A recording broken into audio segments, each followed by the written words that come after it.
The next thing you know, God says, okay, the adventure is going to continue, but it's going to continue at a different building. You have to remember, this is about the time where the economy was at the low. I had been drawn to this building, the Dudley manufacturing facility. Somewhat unfortunately, I was the only one that knew at that moment. I walked through with the board of directors, and they were like, yeah, this is nice, but I mean, you need a lot of money for upfit, a lot of money for the purchase. And I said, well, let's just keep praying. You know, I was convinced at that point. You know, behind the scenes, Pastor David was prayerfully considering this building, and we were looking at the cost of this building compared to what we actually had in the bank, if you will. And, you know, it was like one of those leaps of faith that was being taken. I think that everyone thought that Pastor David maybe had bit off a little bit more than he could chew when he announced that, hey, we're going to buy the old Dudley building. I think in my spirit, I thought, how in the world is that going to happen? I believe in modern day miracles. God was faithful all along the way. There wasn't a place, a step that he guided us in that he had not already planned the provision for it.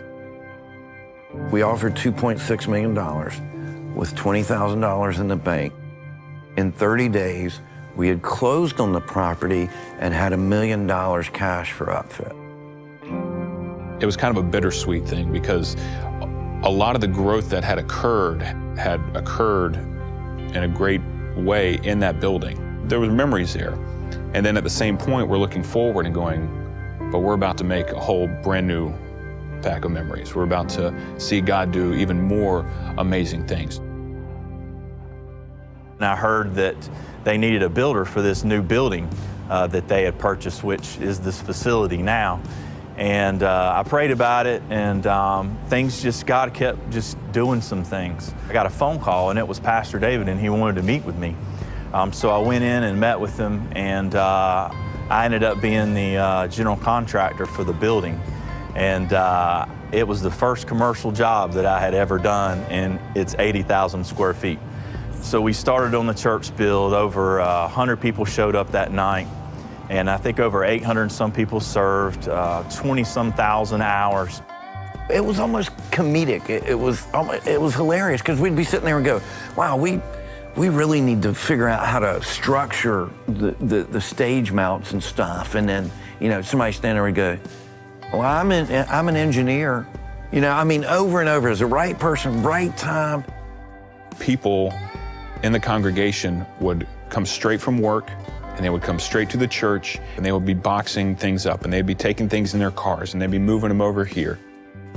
While that was happening, you had volunteers, I mean, just countless volunteers over here at this building who were doing construction, who were doing demolition. Willing to take out their times from work, from their families, bringing her whole families to do the work here.